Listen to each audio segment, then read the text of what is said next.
सहना भवतु सहनौ भुनक्तु सह वीर्यं करवावहै तेजस्विनावधीतमस्तु मा विद्विषावहै। ॐ शान्ति शान्ति शान्तिः। समस्तजनकल्याणे निरतं करुणामयं नमामि चिन्मयं देवं सद्गुरुं ब्रह्मविद्वरं सद्गुरुं ब्रह्मविद्वरम्। 10th verse we'll repeat. शान्तसंकल्पः Sumana यथा स्यात् वीतमन्युर्गौतमो माभिमृत्यो त्वत्प्रसृष्टम् माभिवदेत् प्रतीतः एतत्त्रयाणां प्रथमं वरं ऋणे यथा पुरस्ताद् भविता प्रतीतः औद्दालकिरारुणिर्मत्प्रसृष्टः सुखं रात्रिशयितावीतमन्युः त्वां ददृशिवान् मृत्युमुखात् प्रमुक्तम्।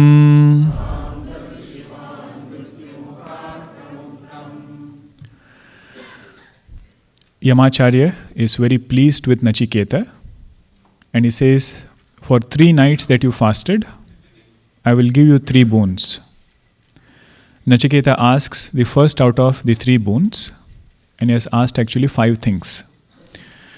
First one is Shanta Sankalpaha. May my father's mind become calm and peaceful. May he get good night's sleep. That is my first thing I'm concerned about. Mind can be quietened even in sleep, but when you wake up, whole samsara comes back. So he says, I don't want him to be Shanta Sankalpaha, I want him to be Sumanaha also. In waking state, he should have a beautiful mind, that mind which is going to give him joy. Vita Manyuhu, may he not have anger towards me. And when I am released by you, may I go back straight to my father. Tvat prasrushtam. When you release me, may this jiva not go anywhere else, some other family. It has to go directly to same father where I came from. Ma abhivadat pratitaha. May he love me the same way as he loved me before. May I win back his trust. O Lord Yama, this is the first out of my 3 boons.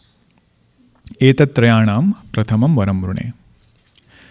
Lord Yama directly gives him this boon. He says, Yatha purastad bhavita pratitaha.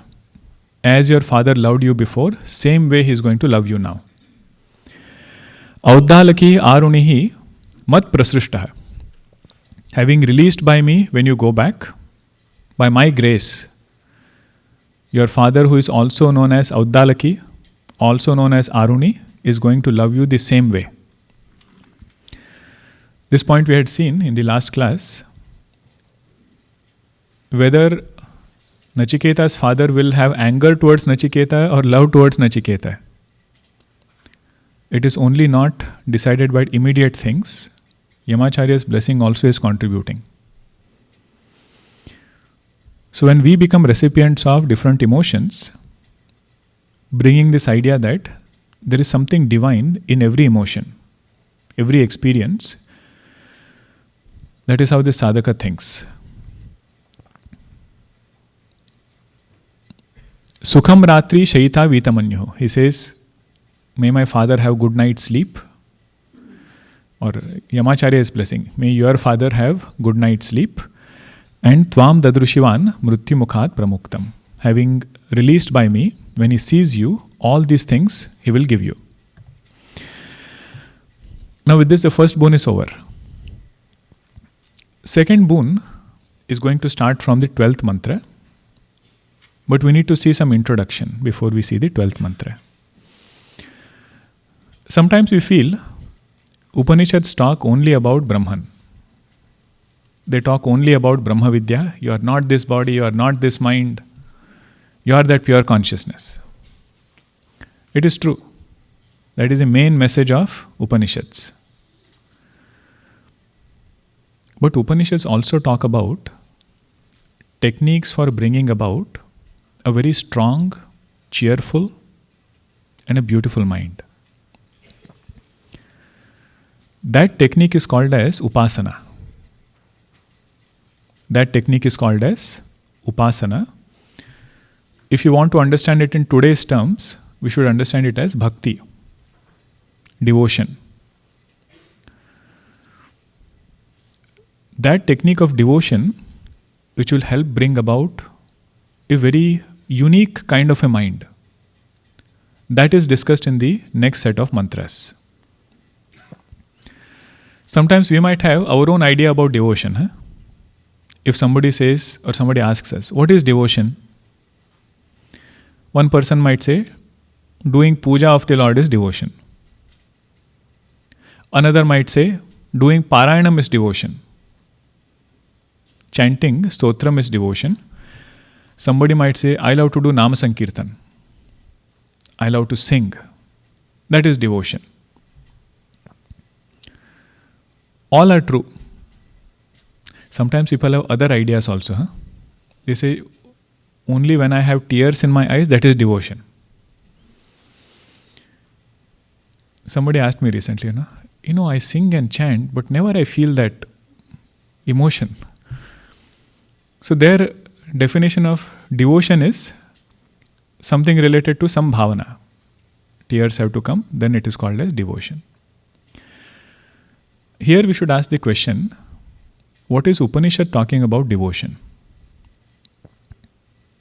What does Vedanta say is the meaning of bhakti and how is it practiced? That is what is the main discussion now. Huh? So the definition of Upasana, if you want to just summarize it in one line,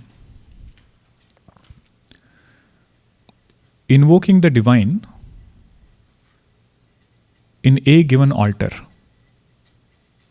and absorbing the mind in that divinity is called as Upasana. Invoking the divine in a particular altar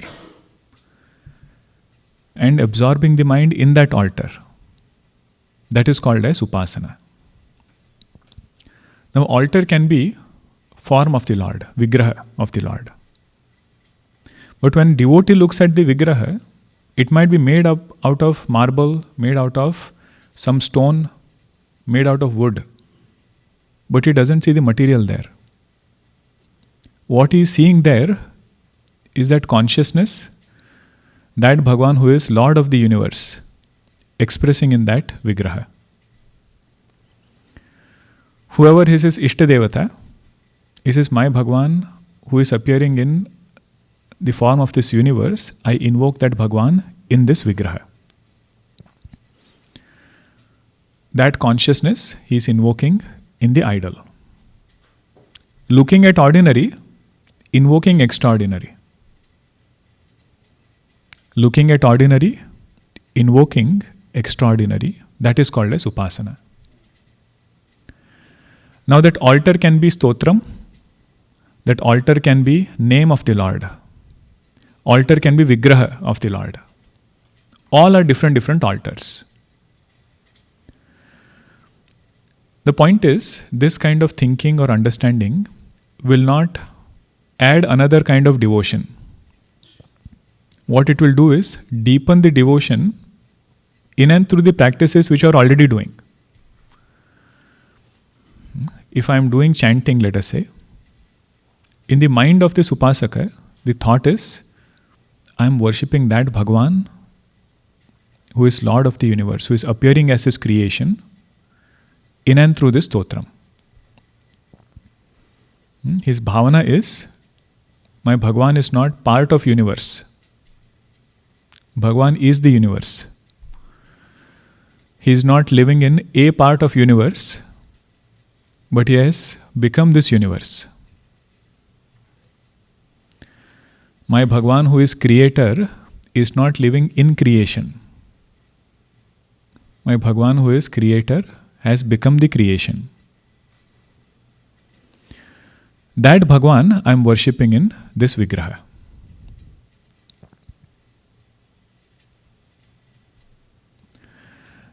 We all chant Vishnu Sahasranama. What is the first word in Vishnu Sahasranama? Vishwam. Means Bhagwan whom I worship as Vishnu has become Vishwam. Is Vishwam. I can invoke him by the mantra Vashat. That's why it becomes Vashatkara.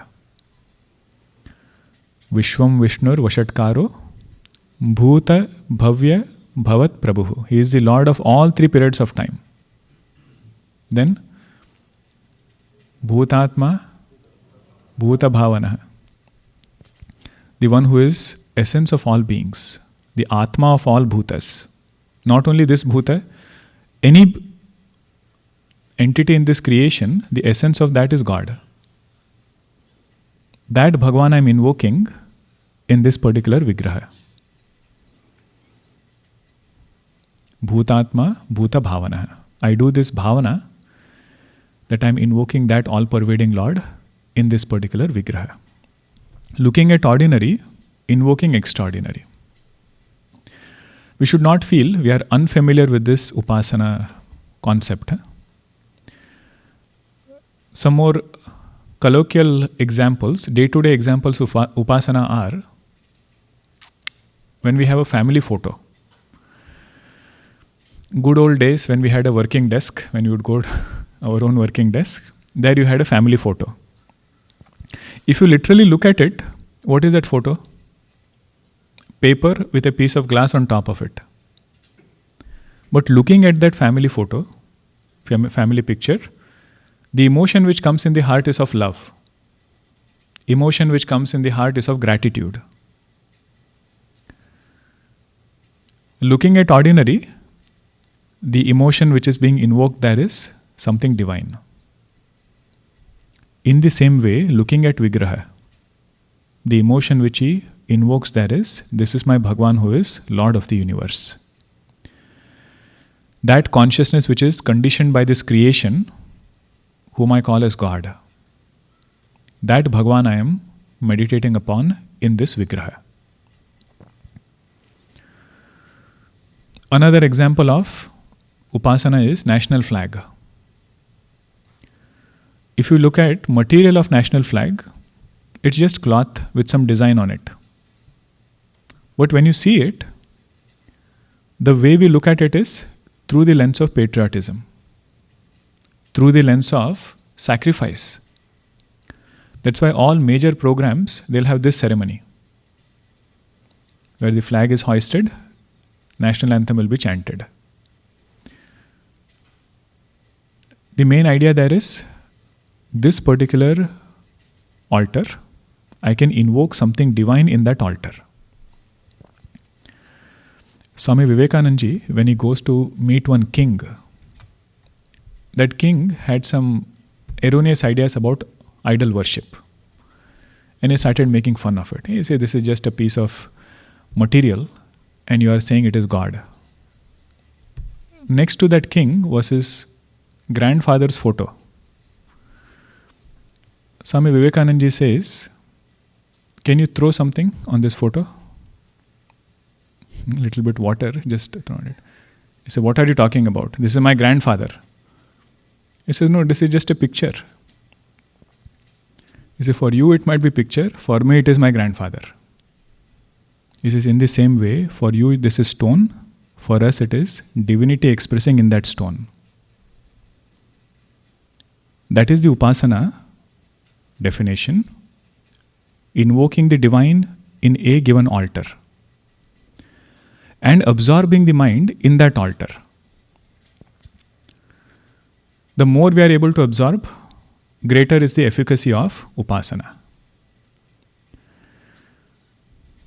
Absorption also, you see there are so many places where we see people getting absorbed. Best example is of Swara, music. If somebody does Upasana of Swara, that sadhaka can absorb the mind in Swara.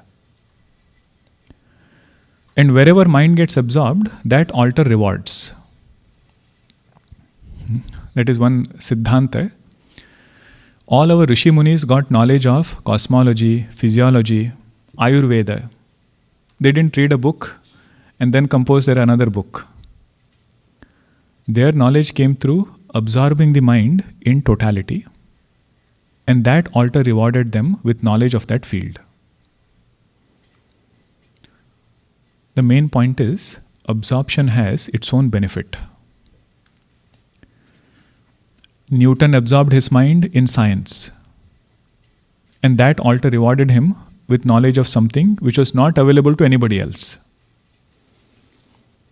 Like that, this sadhaka is trying to absorb his mind in Bhagavan, in that altar, at the exclusion of all other thoughts, just trying to put his mind in the Lord for that duration of time.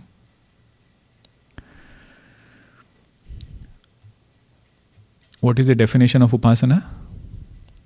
Invoking the divine in a given altar and absorbing the mind in that altar.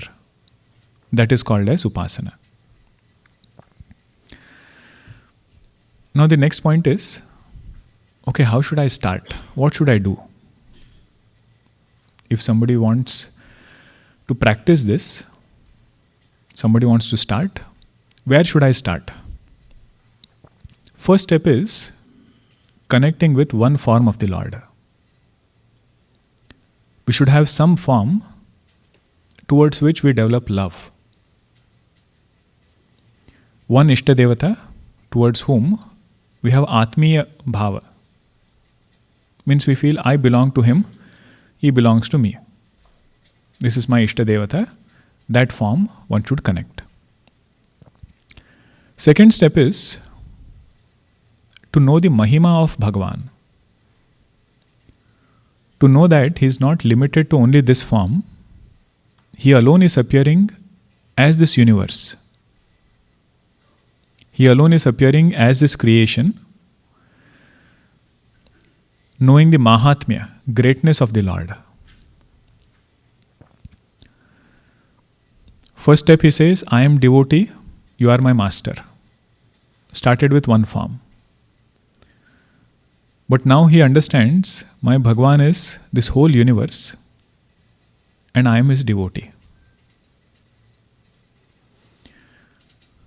But still he feels God is different, I am different. I am devotee of God. But keeping this distance, I am your devotee.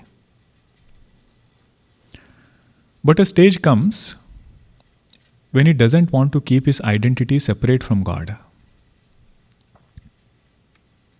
Whomever we love, Gurudev in Narad Bhakti Sutra he says, love is measured by identification. Greater the identification, greater is the love. So his identification with God has become so much that he says, I don't want to remain separate from you.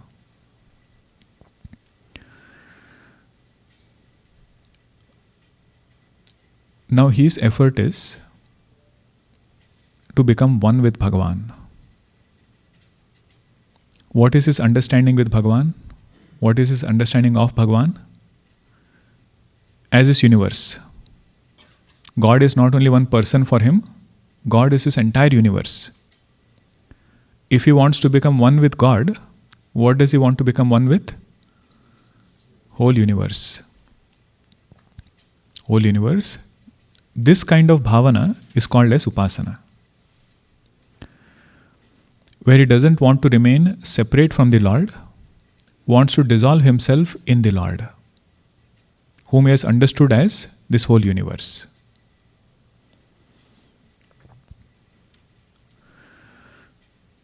Raman Maharshi ji calls it as Bheda Bhavanat Soham Ityasau Bhavanabhida Pavani Mata. Compared to worshipping God as different from myself and trying to be one with Him, trying to merge ourselves in God and remembering Him is even more purifying. Trying to merge ourselves in Bhagwan and thinking of Him, that is even more purifying. Once you have merged, you don't have anything of your own. If, let us say, you merge your physical body with totality, whenever you say my body, what will come to that upasaka's mind? This whole universe. He doesn't think about his body limited to be only this body.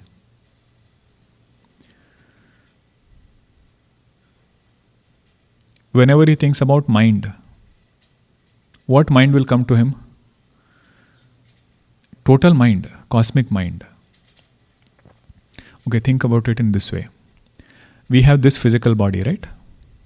Different parts of body are there. Head is there, ear is there, 2 hands, 2 legs, toes are there. Right hand is different from left hand.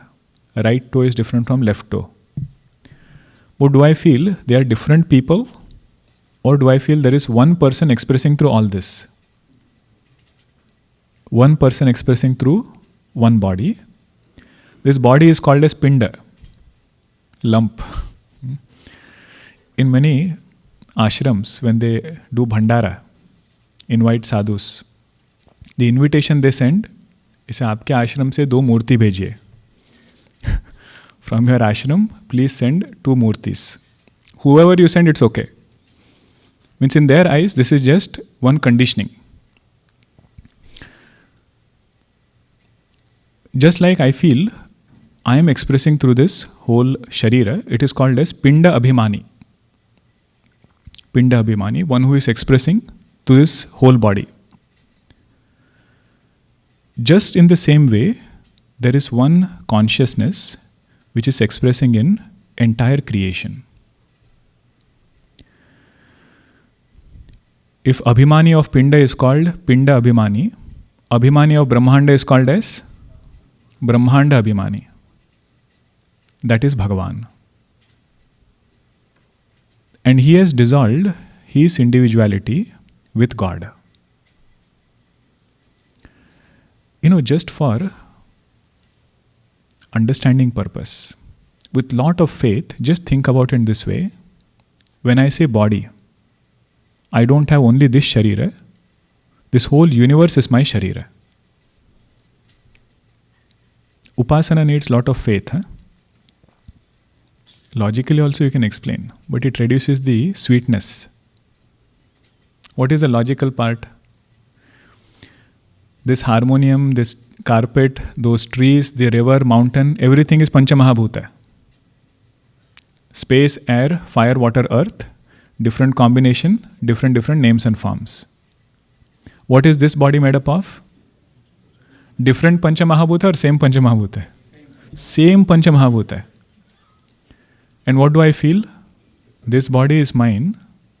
That carpet is different. That tree is different. Mountain is different. This upasana is increasing that I from this body to whole universe. Expanding the understanding of mind from this individual mind to total mind. And this upasana has great results. If we are listening to this for the first time, we might feel it's a little technical. But because it is a truth, whenever it opens up for us, it will do only good. Upasana technique, the way it is, we should try to understand it. Really speaking, it's not difficult. Our mind has certain conditioning, because of which finally it will come back to this conditioning. So what has this Upasaka done now? He has merged his Sharira, body, merged his mind with totality. What does he have to do to merge it? He says it's already merged. He just has to remove this notion of separation.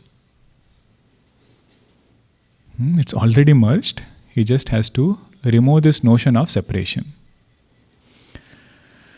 We have state and country. What does the state have to do to merge with country? It doesn't have to do anything. It's already there. More it feels I am different from country, whatever is resource of the country is not available to that state. More it understands I am part of this cosmos. Or if that state understands I am part of this country, whatever is belonging to the country, it belongs to the state. The main word in Upasana is Tadatmya.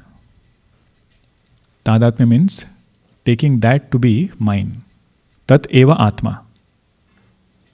What does he take that to be himself? This whole universe, he says, is my expression. Whole universe is my expression. In this way he meditates. Whenever he thinks about Sharira, he says, I am not only this body, this whole gross world is my Sharira. Just like there is a hub, there are different spokes on the rim of that wheel. He says different minds are those spokes, they are all connected to that one total mind. If I separate myself from that totality, I'll become very agitated in life.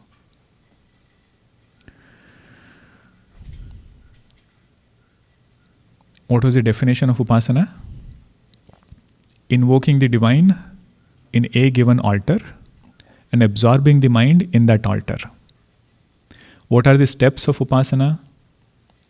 Starting with a particular form of the Lord. Understanding that Bhagavan to be appearing as his universe. See, all saints, they have composed compositions with this bhavana. Purandar Dashi says, you must have heard that bhajan, Vitthala Salaho Swami. He says, search for Vitthala. Where is he? Yedage Vitthala, Balage Vitthala. Mele Vitthala, Kedage Vitthala. He says, I see him on my left, I see him on my right, I see him top, I see him down. Means I see my Lord as this universe. There is no place where I am different from the Lord. There is no way I can unsee God. Have you heard this statement? We should remember God all the time. So many Mahatmas have said. When you hear this, you should have a natural question, how? Because I have job to do, I have duties to take care of. Mind can think only about one thing at a given time. Either I think of God, or I think of duty. How can I remember God all the time? There are only two ways to do it. One is understand God as consciousness. The one who enlivens this conditioning, one because of whom I am doing duties, one because of whom I am able to transact, that consciousness is God. Either know him as Drashta or know him as Drishya. Drishya means whatever is seen through the mind, that is God. What universe I am seeing through this mind and the mind itself, this everything is nothing but Bhagavan. Where are you? He says, I don't exist separate from the Lord. What is there is only God. There is no Jiva separate from God. So that Bhagavan whom he had connected with one form, he sees Bhagavan as whole universe. And absorbs his mind in Bhagavan who is of this nature doesn't keep separate identity from the Lord. That is this upasana. Now, what is the benefit of such an upasana? Our scriptures say the one who does such kind of upasana will never lack love in life. This is said where? Kathopanishad. Kathopanishad, the last part when upasana comes, the phalashruti of upasana is the one who does such kind of a upasana never lacks love in life. Because he has developed love for God, that person becomes lovable. Because he has developed love for God, that person becomes lovable. Madhusudana Saraswati ji, he explains this point using an example. He says, if you have mirror and you are standing in front of mirror, who is the original? You are the original, and you are seeing reflection in the mirror. If you want to apply chandanam, will you apply it on the original or will you apply it there also? Do you apply it twice or once? Only once. You apply it on the original, it will reflect on the reflection. It will show up on the reflection. Now catch this one, what he says. Between God and Jiva, who is original? God. Good. Bhagwan is original. He says Jiva is reflection of God. Whatever is needed for Jiva, he says do it for Ishvara, Jiva will be taken care of. If Jiva wants love in life, he says love God. If I want to put chandanam on the reflection, put it on the original. Whatever is done to that shows up on the reflection. So the first thing is, whenever somebody does this upasana, that person's feeling of smallness goes away. He doesn't feel, I'm limited to this small little being, this body is my body, this mind is my mind. Whatever problems are there of that mind, that is my problem. For him, the mind is totality. In that totality, he has dissolved his one mind. And whatever is the power of totality comes to that individual mind. Whatever is the beauty of totality comes to that individual mind. In Vedanta Sara, there are two examples given to show this oneness. One example is of drop and ocean. The drop is Jiva, ocean is Ishvara. Now drop came from that ocean only. But if it says, I want to remain separate from the ocean, I have nothing to do with that ocean, very quickly it will get evaporated. But if that ocean can, or if that drop can give up its ego and become one with the ocean, whatever gems are there in the ocean, it can very easily say, these are my gems. And ocean is not going to get evaporated because of sun. So this upasaka, because his mind is tuned with totality, small things don't bother him much. Another example is tree and forest.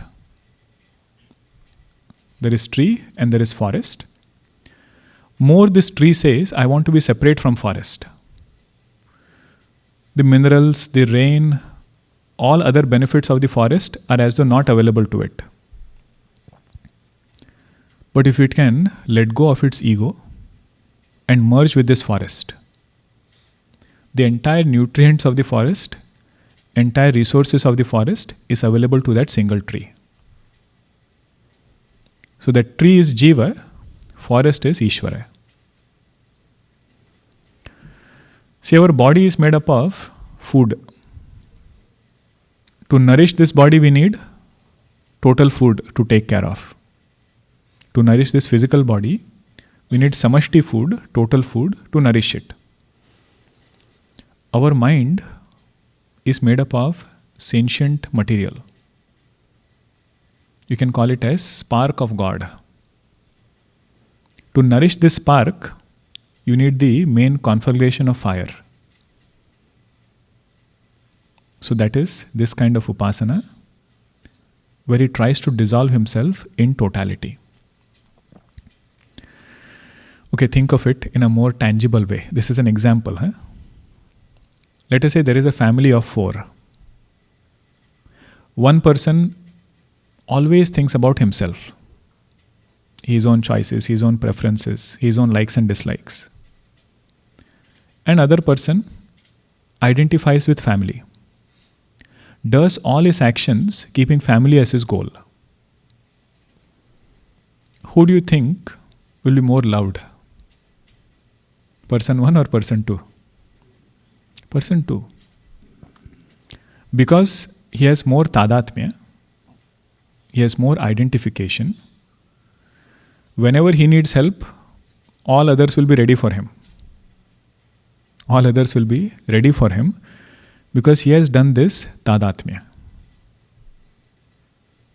Never feeling small because his identification of I has grown. That's why Grahastha Ashrama, right? It's the first understanding that my I doesn't stop only to this person. I will first include 2 people. Then when family comes, children come, I means not 1, I means 4 now. Keeping that in mind, we are doing all our actions. But what is the result this person got? Because of that identification, resources of whole family were available to him. Now take example of work setting. One employee is there who is only concerned about his work. You give him some task, he will do it, be done with it, move on. Not concerned about what others are doing, where the company is going. But there is another person, he is doing his work, no doubt. But he feels, I am part of this bigger group. I am part of this bigger group. Whenever anybody needed something, he is available. Or his actions reflect that he has identified with totality. Who do you think progresses further? You see, very likely it is the second person. Because his identification is broader, is bigger, that person is able to tap into total resources. In fact, this is one leadership quality also. Who is a good leader? Good leader is somebody who identifies with totality. Not only a part. In Ramayana we are seeing when Bharatji takes all the Ayodhyavasis to meet Bhagwan Rama. Wherever they stop, Bharatji makes sure everybody is comfortable. He makes sure that all arrangements are taken care of. Then they move on to the next place. Means his identification is with each and every Ayodhyavasi. The one who does that, that person becomes the one who is going to benefit from this result of Upasana. What is this first result? If you want the Sanskrit word, Anaishwarya goes away from his life. Anaishwarya means feeling small, lacking love. That part goes away. He is able to be very content in life. Able to be very content in life. That is the first benefit of Upasana. Second benefit is, whenever we love somebody, whenever we have built a bond, whenever we feel oneness with somebody, we will never want to do anything wrong. Take the family example only. Because we have so much of bond, so much of oneness, this thought of doing anything wrong will not even come. What is that word called? Feeling of oneness? Tadatmya. Tadatmya. This is an important word. Feeling that to be me. For him, family is he. Anybody in the family is successful, what does he feel? I am successful. What is this Upasaka's Tadatmya with? Entire universe. Entire universe. Whoever is successful anywhere, he feels this success is mine. If neighbor is happy, he feels this is my happiness. And even this thought of doing something wrong will not come to this Upasaka. So what happens is, adharma is wiped away from his life. Erroneous actions, they are wiped away. Unethical actions are wiped away from his life just because he has built this feeling of oneness.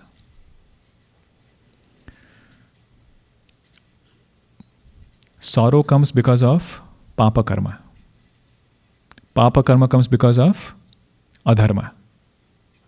Whatever has been done in the past, there is no other cause.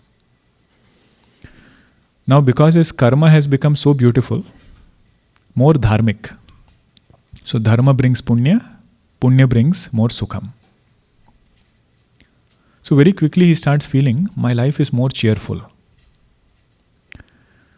With this bhavana that he is trying to create, trying to develop, that whole universe is my God and I want to become one with it. With that bhavana, the benefit he gets is adharma is removed from his life. Whenever we see feeling of otherness, we think that person is different from me. And if our desire is very strong, then that person might be forced into doing something wrong. But whenever there is feeling of oneness, take the family example, no matter how strong the mind is, it will never think about doing anything adharmic. So his identification is with totality. At every point, he makes sure that his actions are dharmic. First benefit was Anaishwarya is removed, no feeling of smallness. Second benefit is adharma is removed from his life. Now third benefit of such an upasana, when he does this upasana, when he looks upon this whole universe as himself, his likes and dislikes go down. Strong preferences that he had, they go down because he says, what should I feel attachment towards? What should I feel aversion towards? He said, it's all me only. Intellectually, we should try to appreciate these points. Just try to see this physical body. Right hand and left hand, two different things. If somebody comes to meet us, and they shake only the right hand, does my left hand feel jealous? He shook only my right hand, not my left hand. But if he shakes neighbor's hand, he says, why didn't he shake my hand? But Upasaka is somebody who doesn't see this difference between this sharira and that sharira. So if something good happens there, he is not having this dvesha, that why did it happen there and not here? Imagine how his mind is becoming free from smallness, free from adharma, and free from ragadveshas. Strong likes and dislikes are getting dissolved. If such kind of mind we get, we are already in Swarga. Next boon is about how to go to Swarga. So Yamacharya is going to say, I will teach you that vidya, that upasana, that bhakti, by which we can keep our mind in Swarga while we are living here and hereafter. But sometimes you don't make that connection. between bhakti, between upasana, and what is that Swarga Loka talking about? Swarga is a place where we go after death, that is one Swarga. But what about now? The one who has created such kind of a mind is able to have that bhakti, able to have that kind of joy right here, right now. But only fine print in Upasana is knowing alone is not sufficient. One has to know and one has to do. Again, we don't have to start doing anything new. Whatever prayer we might be doing every day, they're trying to bring this bhavana. That Bhagwan whom I am worshipping in one form is not limited to one form. That Bhagwan is all-pervading, He is this universe. If He is this universe, does He pervade my body or not? If I keep myself separate from Him, then I am limiting God actually. He pervades this sharira also. When I talk about mind, if He is all-pervading, the cosmic mind, does cosmic mind pervade my mind or not? It pervades. But what is my thinking? Total mind is different. My mind is different. Just like I said, my body is separate Panchamahabhuta, and this universe which is there, it is separate Panchamahabhuta. He says, no, just dissolve it. Whatever limitations are there, they will as though disappear. This bhavana we should try to bring whenever we are feeling low. Whenever mind starts becoming small, feeling small, is at that time, do this vichara. With lot of faith. That's why Nachiketa is going to say, I want to learn this vidya, not because I'm intelligent. He says, I want to learn this vidya because I have faith. Whatever you have taught, O Yamacharya, I am going to accept it as truth and try to practice it. So whatever things are bothering with my mind as an individual mind, when it is dissolved in totality, it as though disappears. It is just like you take 1 spoon of salt, put it in a glass of water, stir it and drink, water is salty. Same spoon of salt, bucket of water. Little bit saltiness you might feel, but as though negligible. Same spoon of salt in lake of fresh water. You don't even know whether that salt is there or not. Like that, Upasana, it is said, our own limitations which are there, agitations of the mind, feeling of smallness in the mind, if we remain stuck with it, we cannot overcome it. It will become more and more entangling, like a silkworm.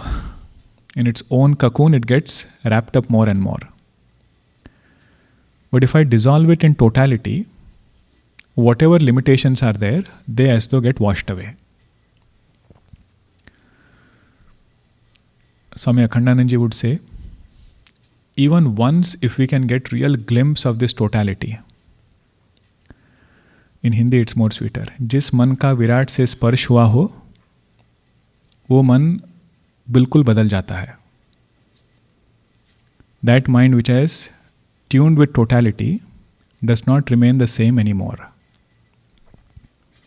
What to talk about that mind which has practiced this for a long time? If one glimpse itself is so transforming, where this person sincerely feels, I am nobody in front of the Lord, I don't have separate existence from the Lord. What to talk about that person who has done this practice for a long period of time? Swami Vivekananda gives even more direct example. He says, when they eat pan, they have something to spit on. He says, to cleanse it, you just have to keep pouring fresh water. Don't have to separately clean it. You keep pouring fresh water, it will get cleansed. He says, whatever impurities of the mind are there, we should just expose it to totality. And that totality is so powerful, it will cleanse everything which is bothering in this individual mind.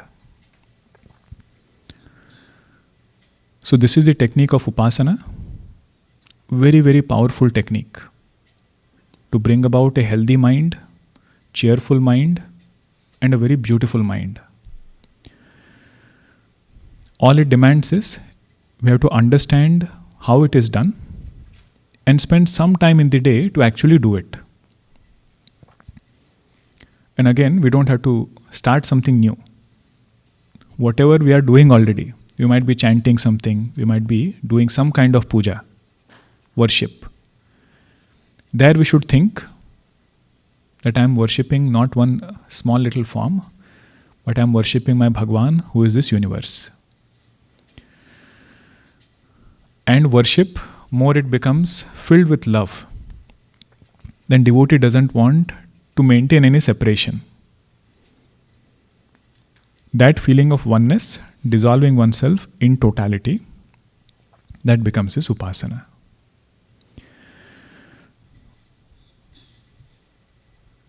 Okay, all different points we covered. Now the next mantra is about Swarga Loka. How to go to Swarga. That is the next mantra. Now let us see. Swarge loke na bhayam kinchanasti. Na tatratvam na jaraya bibheti. Ubhe tirtva shanaya pipase. Shokatigo modate swargaloke. Swarge loke na bhayam kinchanasti. Na tatratvam na jaraya bibheti. Ubhe tirtva shanaya pipase. Shokatigo modate swargaloke. Nachiketa says, O Yamacharya, I want to ask my second boon now. And the second boon is related to the knowledge which will take me to Swarga. What is he asking for here? Knowledge of Upasana. Whatever we discussed right now, he says, please teach me that knowledge in a very elaborate manner, by which I will know that Vidya which is needed to go to Swarga. But you should remember, first Swarga we need is here. Then this Swarga we need is hereafter. Otherwise, what is the point? Here life is miserable and somebody says hereafter you will get very good loka. Gurudev writes in his commentary one nice line, somewhere I had marked. 29th page you see, first, second, third, fourth line. Or read from the second line. The heavenly life that has been explained in the previous mantra is the demand of the greatest number of men striving in life. They dedicate their entire spiritual and religious work only to live at least a period of time in this heaven.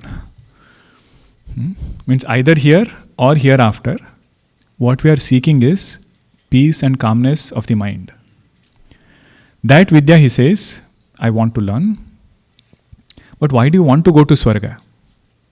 Nachiketa says, Swarge loke nabhayam kinchanasti. In Swarga Loka, there is no fear.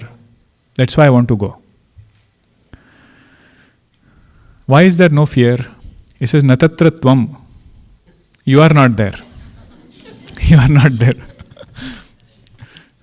It is like saying, if somebody invited you, Golu time, right? You go to people's home. He said, how was the Golu visit? It was very good. You are not there. He says, both of these things, if you hear together, you can have a different meaning. Nachiketa is telling Yamacharya, there is no fear in Yamaloka because you are not there. Means what he says is, the concept of death is not there in Yamaloka. He is not just saying you are not there. Means the fear of death, notion of death is not there in Yamaloka. Na tatratvam na jaraya bhibheti. Not only death, even the fear of Old age is not there. Asti jayate vardhate. It exists, it is born, it grows. Viparinimate, starts modifying. Apakshiyate, starts decaying. Vinashyati, perishes. This is the journey of physical body. It is existing, it is born, it grows, it modifies, it decays, it perishes. In Swarga Loka, the journey stops after growth. Asti jayate vardhate. There is no viparinamate, no old age, no concept of death. Means how it must be, People get together, and at some point, few of them are not there. That's all. Because remember, Swarga is also impermanent. Swarga is not something where people permanently get to stay. They go and they come. But there is no notion of death. They got together and they went away. That is all. So he says, na tatratvam na jaraya bhibeti. There is no fear of old age. Ubhe tirtva ashanaya pipase. There is no sorrow coming due to hunger and thirst. Ashana means hunger. Pipasa means thirst. There is no, literally if you take, there is no hunger, there is no thirst. But do you think you can apply the literal meaning? Means will it be a joyful place if you don't get hungry, don't get thirsty? He says no, there is so much joy in hunger, fulfilling hunger and thirst. Problem comes when we are unable to fulfill it or when body cannot handle it. In Swarga Loka, that limitation of body is removed. Otherwise, all the variety of food that we make here, if you say in Swarga there is no hunger and thirst, such a boring life. But the meaning here is that person can get bhoga through sankalpa. Just by wishing for it, that bhoga will come to him. In Manushya Loka, if you do sankalpa, does it come? No. You need sankalpa plus karma. I need to make a resolve and I have to work for that resolve. Then only that bhoga will come. In Swarga Loka, he says that is not there. You just have to think of it, it will come. Sankalpa matra bhoga. Ubhe tirtva ashanaya pipase shokatigo modate Swargaloke. You mentioned what is not there, what is not there. What is there in Swarga? He says in Swarga there is lot of joy. Shoka moha is not there. Sorrow is not there. There is lot of joy in Swargaloka. Please teach me that through which I can go to Swarga. Okay, this is the second boon, but we have to appreciate it more from sadhana standpoint. Anybody wants to go to Swarga, that's another. But as Vedanta students, we say we want it for qualifications, not as a goal. One who can do Upasana will get qualifications for this journey. Om Purnamada Purnamidam Purnat Purnamudachyate Purnasya Purnamadaya Purnameva Vashishyate. Om Shanti Shanti Shanti. Harihi Om Shri Gurubhyo Namaha. Harihi Om.